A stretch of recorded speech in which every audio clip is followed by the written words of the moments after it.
With Miranda Khan, J.D. Hayworth back with you now on Newsmax Prime. And politicians on both sides of the aisle are often criticized for being out of touch with young voters or millennials. Yeah, the GOP seems to currently bear the brunt of that criticism. Now the question is, how can the GOP pull in millennials in 2016?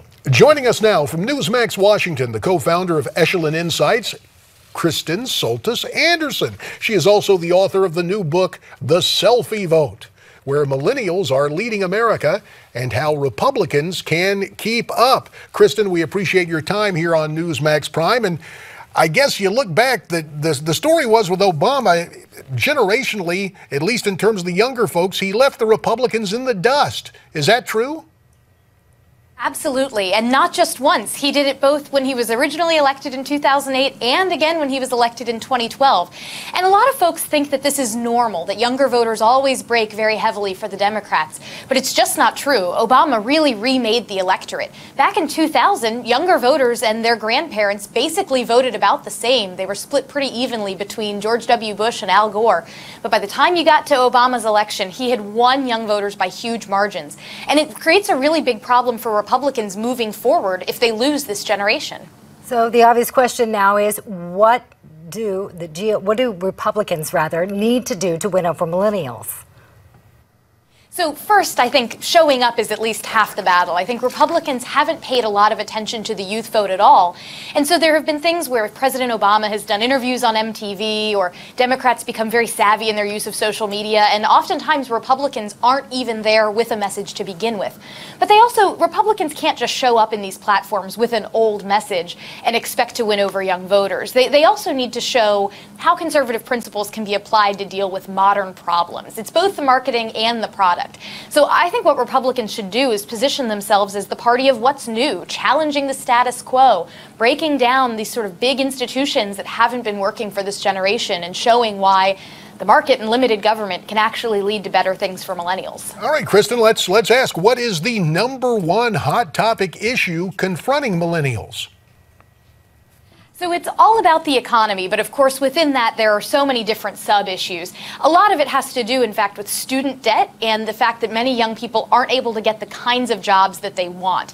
You see a lot of young people who want to do things like buy homes and start businesses, but oftentimes don't feel financially secure enough to be able to do so. Millennials are actually quite sort of small c financially conservative.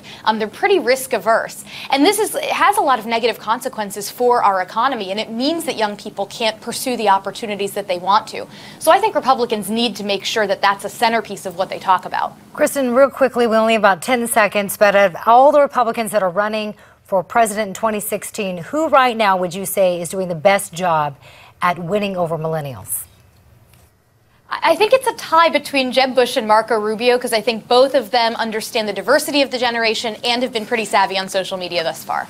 Kristen Soltis Anderson from Newsmax Washington. The name of her book again is The Selfie Votes, where millennials are leading America and how Republicans can keep up. Our thanks to Kristen. Now, time to talk about what's on your mind via social media. Our first comment comes via email from Patriot, who writes in on the hot button topic of illegal immigration. He writes, and I quote, "JD, you brought up a great point on immigration. Many people in the silent majority are slowly starting to come away from belly aching at the dinner table and speaking up. I'm willing to serve as the unofficial spokesman for the rest of the silent majority. I know what the silent majority believes, and we will win this election by vocalizing it."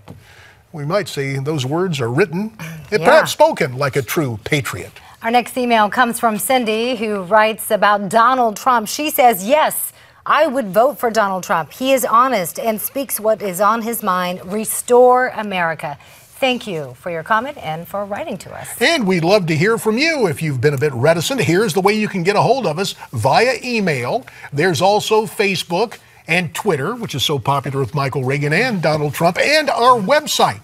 Here's the address to the website: newsmaxtv.com/comments. newsmaxtv.com/comments. Thanks, Miranda, for helping me out. I have a little bit of a cold. No problem. We'll be back Anytime. tomorrow night. Stay brave, stay free, stay tuned.